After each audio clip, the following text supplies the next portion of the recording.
They had arrived. Business was booming. There were deals to be had.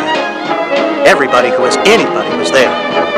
There was the new rich, the old rich, and of course the stars were there. A lot of new somebodies were there.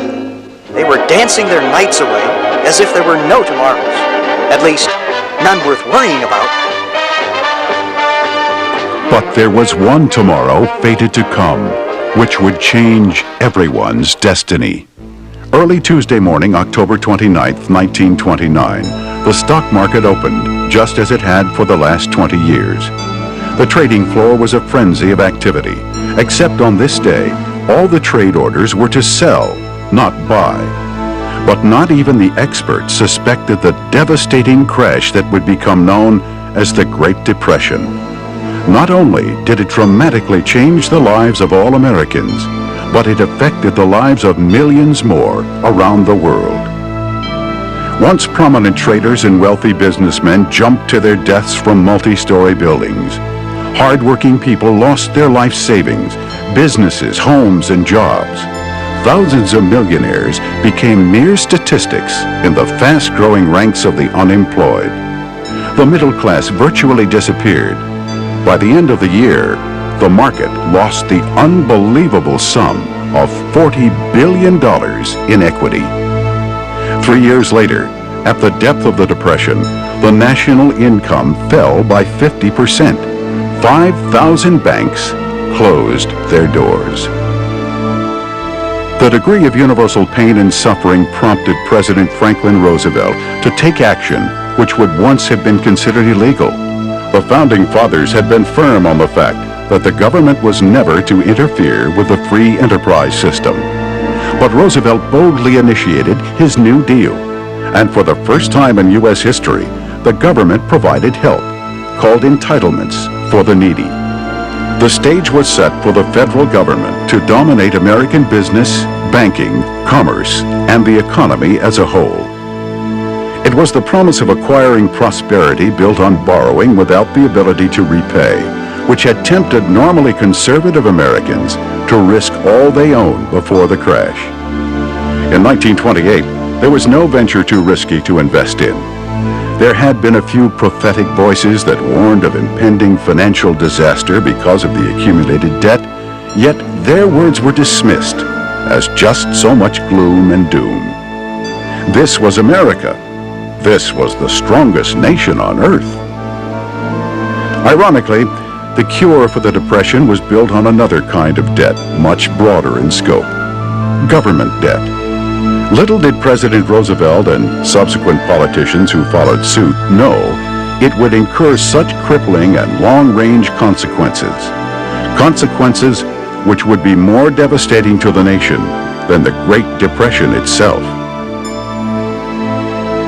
Today, the Great Depression is simply a painful memory for those who survived it, and perhaps a matter of historical interest. The Dow Jones Industrial Average makes the news every day, and the stocks rise and fall as usual. But as America begins its entry into the 21st century, could it be that it is once again on the verge of another Great Depression? This time one that would plummet the world's greatest power to the status of a poverty-stricken nation. Thousands of angry depositors mobbed Security Federal today as their doors closed for the last time. Security Federal is the 97th bank to collapse since last Thursday's stock market crash. The FDIC has announced it will not be able to insure any of the accounts. Bank President 55,000 employees lost their jobs today as Microtech, one of the few remaining American-owned manufacturing companies, sold out to a Japanese firm. The Natsuki Corporation announced it would immediately relocate the production facilities to Mexico City. The announcement came as a shock to employees. Estimates of damages from Hurricane Franco, which swept through Florida's midsection last week, have reached a record high of $65 billion. For the first time in U.S. history, government aid will not be available due to the severe economic crisis. The death crisis. toll has soared to over 600 as rioting continues to escalate in the nation's 3 largest cities. Law enforcement agencies in New York, Los Angeles, and Chicago have been unable to gain control, citing severe government cutbacks as the cause.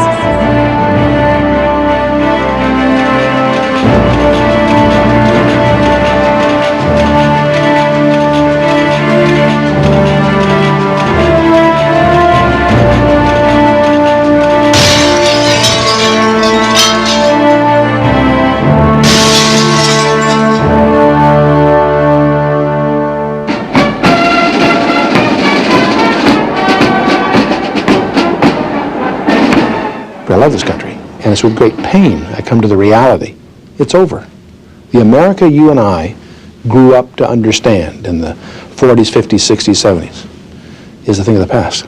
We face the possibility of a depression that could make the Depression of 1929 look like a mild recession by comparison. Just think about it. Your job, your occupation, your industry, how much more dependent is it on every other job and industry in our economy right now?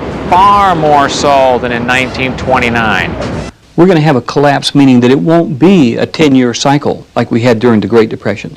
And understand that we aren't the same caliber nation that we were during the Great Depression. If our government continues to spend more than it takes in, I predict with 100% certainty it will go broke. We have a government that is able to generate $1.2 trillion per year in taxes, but is taking $1.4 to $1.5 trillion a year for them to live. And they're literally every year borrowing money just to make interest payments on the money they've already borrowed. Each year, the federal government spends more money than they raise in taxes. In 1992, the government had to borrow almost a quarter of all the money it spent. This amount that was borrowed is what is referred to as the deficit. Since the mid-60s, the government has been operating this way, and the grand total of all the deficits incurred over the years is called the national debt. By the end of 1992, the national debt was estimated at over $4 trillion. The government has given up trying to pay back the actual national debt and is struggling to keep up with just the interest payments. Experts project that within a few years, the interest payments alone on the national debt will absorb all the taxes collected. At this point, no money will be left to actually run the country, and America will be bankrupt. As we continue to increase the national debt each year, we will soon be paying more and more money in interest on that national debt. Right now, interest is one of the top 3 expenditures in the national budget each year, and it will eventually, in a very few years, become the largest item in the budget. Interest which is paid out and for which no governmental benefits are provided or services provided to our citizens. If we could balance our budget, and I know that stretches the imagination, but if our budget was balanced, we're still in trouble because we don't have the cash flow to pay the interest on our existing debt, which means we borrow to pay the interest on the existing debt, which means that existing debt is compounding on its own right. Like a business or like an individual, if we continue to spend more than we're taking in, we're headed for what ultimately could be economic collapse as far as the government's concerned. The United States was originally designed to operate on a pay-as-you-go basis. If it needed to spend more, it raised taxes or tariffs to generate the income. The only time the government borrowed to cover any substantial portion of its expenses was in time of war. All that changed in the 1960s. When John F. Kennedy was inaugurated as president, federal spending and federal revenues were less than $100 billion a year. The deficit was $3 billion a year. In November 1963, when President Kennedy was shot, our country took a turn that we failed to recognize. President Johnson declared war on poverty, war on Vietnam, and began borrowing money to achieve those goals at record rates. In the late 60s, we started the Great Society, where we were going to solve poverty in America through welfare funding. Once you got into that and we found out that we couldn't solve it, we were into a program that we couldn't cure. And so America began to live on borrowed money, to a large degree funding our social programs, what we would now call entitlement programs. 20 years later, in 1981, federal spending had increased to something in the $500 billion range. By the time Ronald Reagan left office, federal spending was up above $1 trillion a year. And indeed, a federal debt which was $914 billion in 1981 had grown to $2.8 trillion in 1989. In 1980, the percentage of the personal income tax needed to pay the interest on the debt was about 30%. But by 1992, 12 years later, that almost doubled to 60%. That's a little frightening because if we continue on that current course, some say by the end of this decade, It'll take all of the income from the personal income tax to pay the interest on the national debt, and then we're broke. Where will the money come from to pay the bills? By the end of the Bush presidency, the debt was $4.2 trillion, the acknowledged debt, not taking into account pension debts, student loan debts, unfunded liabilities for Social Security. America owes $4 trillion.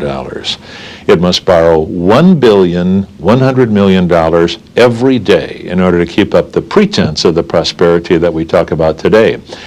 And so for a number of years, it has been using up not simply its capital, that is all gone, but it has been using up its borrowing power. And when we come to the end of our borrowing power, when no one will put any of their value, like the Japanese, the Germans, the British, and others, into the American economy, then there must come to pass the coming breakpoint, and the coming breakpoint is upon us.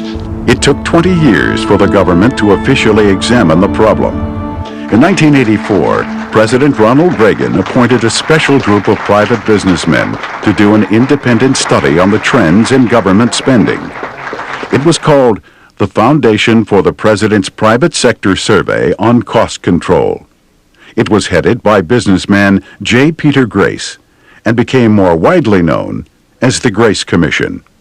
Mr. Grace put together a huge group of private businessmen, all privately funded, no government money involved, and they began to look at the government and how it operated and what they paid for things. They raised, as I recall, something like $74 million of private money, no government money was spent. They enlisted some 160 top executives to spend a year of their life on this thing, and they hired, with a budget they developed for themselves, they had about 2,000 employees. And they did an analysis of the U.S. government and decided it was out of control, but they came up with, I believe, over 2,000 recommendations to somehow contain this monster. When I asked Peter Grace to take on the responsibility of running this commission, I had no idea the kind of energetic but healthy troublemaking I was contracting for. With dedication and selflessness, you succeeded where others failed. You provided clear, concise, and practical recommendations to enormously complicated problems. The public now knows some hope and optimism that government can at last be made lean, cost-effective, and responsive to the people. That's why they're behind the Grace Commission's work, and that's why they're behind our plan for deficit reduction. The bottom line was they found something just under $500 billion worth of waste that could be trimmed out of the government on an annual basis without changing a single program. In other words, you didn't have to cancel welfare, you didn't have to cancel Medicare and Social Security. All you had to do is go in with standard business practices and trim out the waste, the overspending, the double billing, the bills that never got paid on time, those kinds of things. And unlike the people sitting in the middle of the federal government mess who see no problems, they were able to see a lot of problems and project in the future what would happen if things weren't changed. They came to the conclusion that if we didn't make some substantial change in the direction of this economy and some substantial reduction in the amount of deficits that we're running, that the government would reach a point where they could no longer fund themselves either through taxes or borrowing. At that time, many people took it as alarmist and so forth, didn't take it seriously. But the shocking thing is now to go back and look at that report and see it track the projections they made for 85, 86, 87, 88, 89 are tracking within a few percent. And what it's predicting is a major, major collapse of this country. It was this startling information that prompted the co-chairman of the Grace Commission, Harry Figge Jr., to co-author a book to alert the nation's leaders, as well as the citizens at large, to make needed changes. It became a New York Times bestseller. One powerful graph in the book tracks the amount of borrowed money the government overspends each year. Although the levels fluctuate slightly from year to year within the various administrations, on the whole, the spending is increasing and will go off the chart within the next few years. Despite the inevitable consequences of this fiscal crisis, Congress continues to accelerate its irresponsible overspending, which further contributes to the national debt. The Gramm-Rudman Act of 1985 made it mandatory for the government to live within its income and to balance the budget by 1991. The Grace Commission tracked the discrepancies between the estimated budgets and the actual spending. Despite the legal mandate, the amounts estimated and spent soared to new heights by 1991. According to the Grace Commission, Congress and the President have been using creative ways to get around the law. One loophole Congress uses is to regularly apply for temporary budget extensions. These extensions were originally designed only to be used in emergency cases. However, their use has now become common practice. Another deceptive practice Congress employs is to siphon the funds out of the Social Security Trust Fund. This allows them to reduce the annual deficit numbers presented to the public. We've been overpaying into the Social Security Fund now for the better part of about 6 or 7 years, and yet it doesn't have a dime in it. It's got a lot of numbers in it.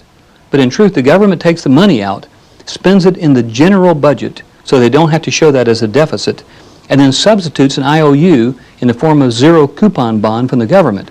And since that's called an internal transfer of government assets, in other words, the government says they own the trust fund. Therefore, when they transfer the money out of the trust fund into the general economy, they don't have to show that as a deficit. So it's lies. Another technique Congress uses to mask excess spending is to transfer budget overruns or excess spending into the next fiscal year. This creates the illusion of reduced spending without incurring the pain of actually making cuts.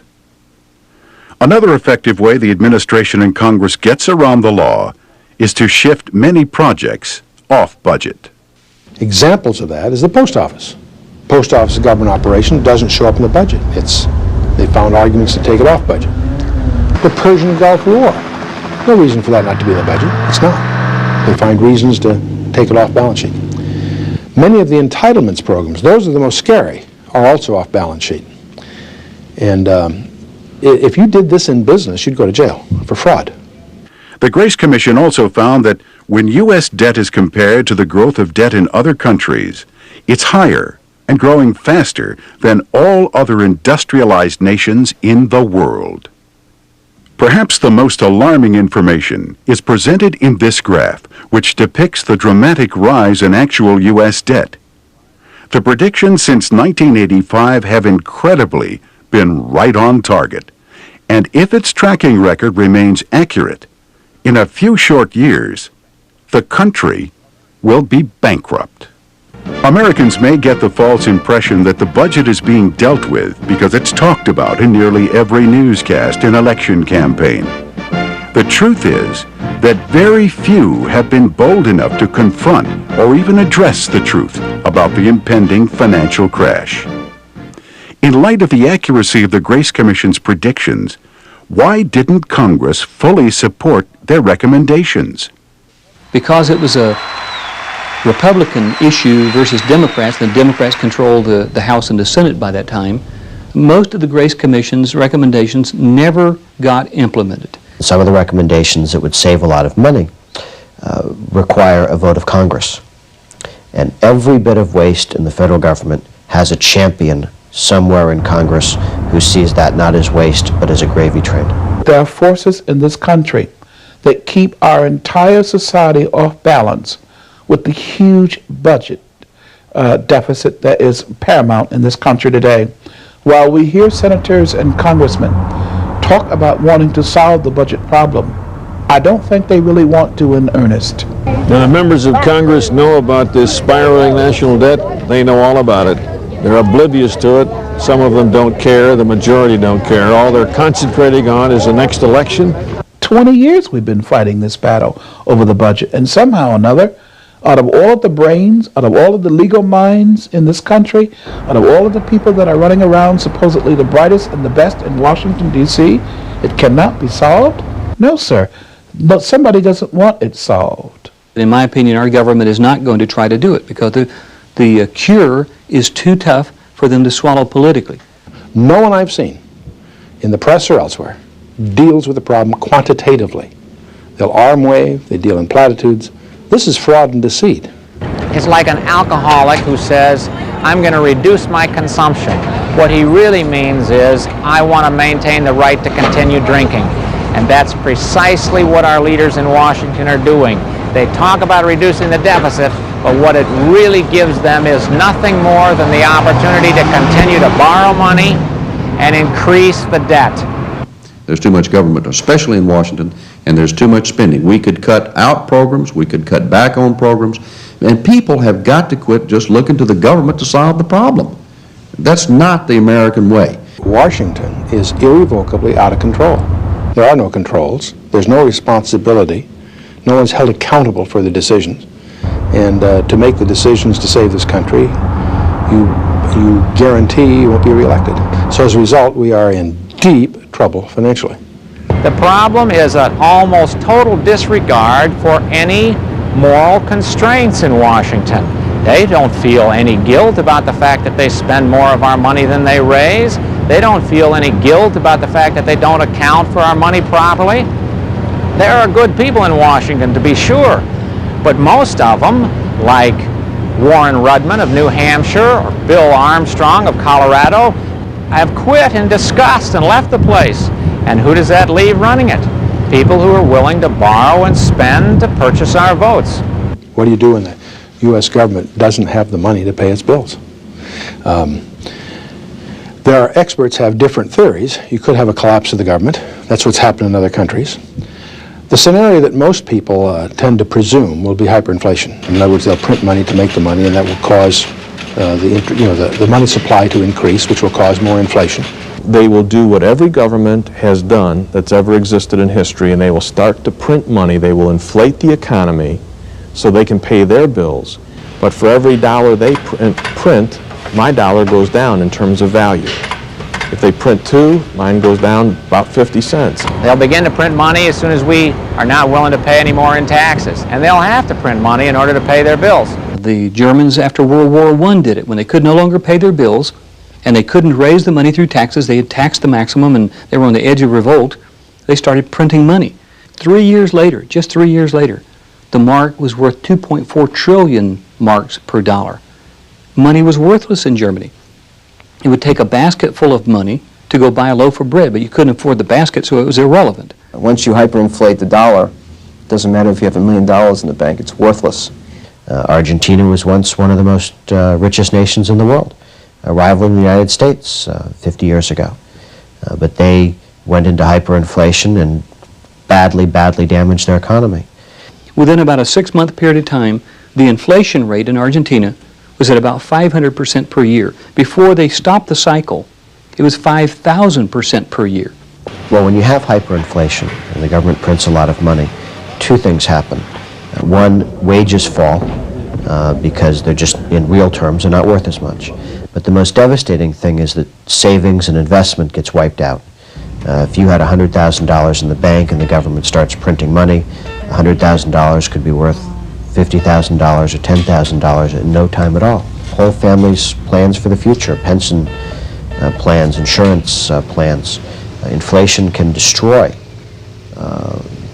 the wealth that has taken a generation or a lifetime to build up. And so this is where the middle class gets absolutely wiped right out. All of our savings, all of our bank accounts, all of our life insurance, all of that goes right down the tubes.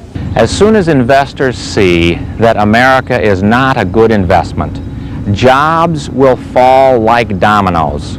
Yours might not be the first to go, it might not be the second to go, but there's no question that sooner or later you will be laid off. You will not be able to depend on your government to employ you. You will not be able to depend on any major consortium like General Motors to continue to employ you. I think we're going to have massive defaults with people losing their homes and losing their businesses and everything they've owned. And the hyperinflation scenario literally means a collapse of the economy as we know it. That generally leads to anarchy. We're going to have increased riots like we experienced in Los Angeles. I think that's just the beginning. You've got large segments of the population that are unemployed, out of work, probably not even employable in terms of our literacy rates. And so you've got the makings of major civil unrest. If they can't maintain law and order when a verdict comes down that no one likes, how are they ever going to be able to maintain law and order when the actual government that's in charge of the currency has destroyed it. That which happened in Los Angeles is not apropos just to Los Angeles. All of the big cities across our country, the inner cities have the same tensions. They could erupt if they have reason to do so. One of the reasons would be if they don't have money to buy food to feed their families. There won't be a factory in America that's able to keep its accounts in order. How do you budget when you don't know the value of the currency with which you're budgeting? How do you make a payroll when you don't know the value of what you're paying out to your employees? There can only be one result, and that is shut down. While all that's going on, the local and state governments have an erosion of their tax base because of the absence of profits in that sector and so on. So you'll have less budget for services, so the police and what have you will have less capability to deal with the growing unrest. You've got the makings for major civil disorder. In the past, where this has happened, you have emerging out of that chaos, first of all, a deep quest for order. As people really begin to experience the anarchy, there'll be a deep quest for order, and they will tolerate emergency measures that they normally wouldn't. And this is what happened in Germany, which eventually planted the seeds for the rise of Hitler. In this country, who knows? But all kinds of emergency measures will, of course, be empowered to try to deal with these things, and that will empower, in effect, a total loss of our personal freedoms. We're seeing ourselves set up for not just a political and military global control, a dictatorship, if you will, but also absolute control financially, economically. We've seen this done in the Soviet Union, other communist nations, where when somebody doesn't play the game, he simply has his worker's card withdrawn, canceled. He can't do business. He can't get a job. He can't support his family. That's all it takes to make a man completely helpless. Projections could go on and on as to what life in America would be like after the fall. But perhaps the greatest psychological adjustment for the citizen to make will be to see America stepping down as a world power and at the mercy of foreign investors. The economic peril that we're in right now is already eroding our leverage on the world scene. About 30% of our debt is foreign held, and already our policies are increasingly dictated by the holders of that debt. I take risk with other people's money. I have the ability to convert their dollars into any other foreign currency that I choose. It's a sad state on our economy when the American dollar is possibly the worst investment around. Who would want to own the American dollar and invest in a country whose government has shown year after year that it does not respect its own economy enough to balance its own budget?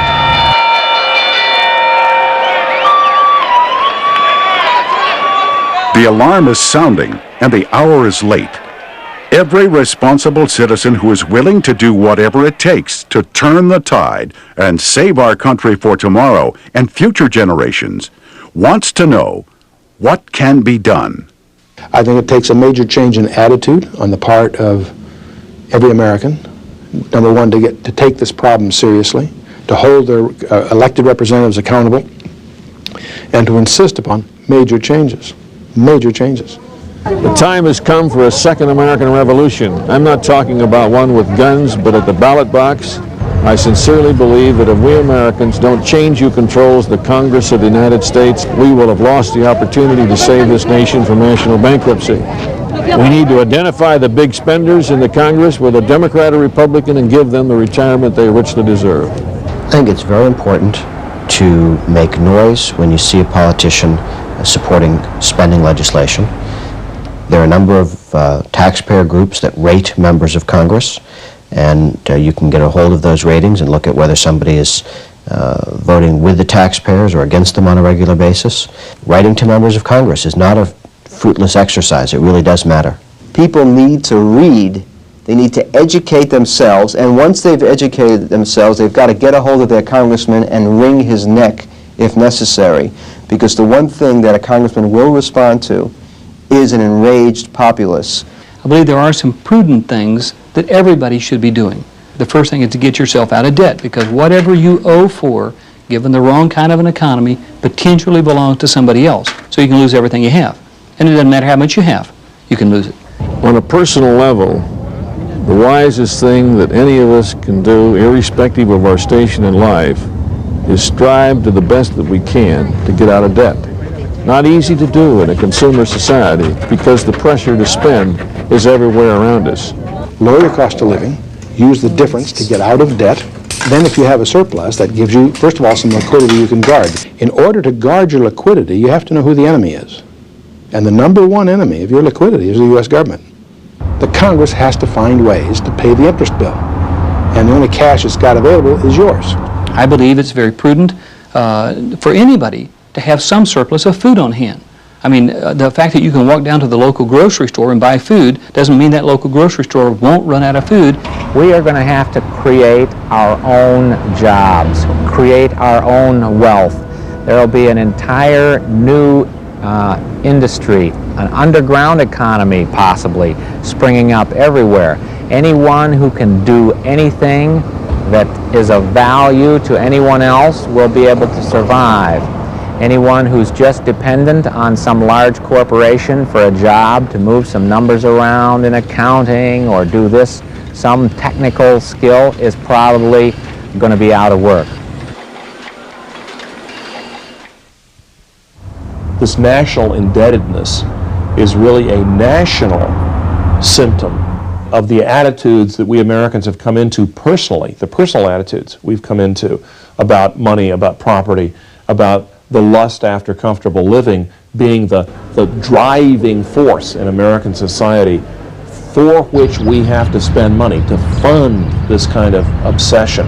I know this is going to sound odd, but there's a sense in which this is not a fiscal problem, it's a spiritual problem. If a person can't stand to wait another day to get some material thing he wants, he's going to go in debt to get it. Our government has done it, and we've done it as individuals. There is a need for a spiritual revolution for the people of America to rediscover the Judeo-Christian roots on which the nation was founded. Because this runaway spending, this national debt, is, when you come down to it, is just a spiritual problem or a moral problem. Very simply, where do we who are living today get the moral authority to spend and consume and transfer to an unborn generation the duty of paying what we're consuming today? The reason that the Bible, for example, emphatically rejects this kind of increasing debt as a lifestyle is that it fosters an attitude toward life that you can get something for nothing, that you don't have to be responsible. So the indebtedness is a symptom of a rejection of a responsible lifestyle, responsibility to God. It is part and parcel of our modern American rejection of a biblical way of life. When the American people abdicate their rights to their government, when they look to the government to solve the problem, when they don't address fundamental values, it begins in the home. It begins with the family and with the community. And we've gotten away from that. We've forgotten that God's blessed America, and we've turned our backs on the kind of integrity He demands. There has been a moral inversion come to pass in America where the counterculture has become the culture, the establishment, and the established culture is now déclassé. It is the counterculture. It has been deposed from the throne of moral, spiritual, political, epistemological control of the nation.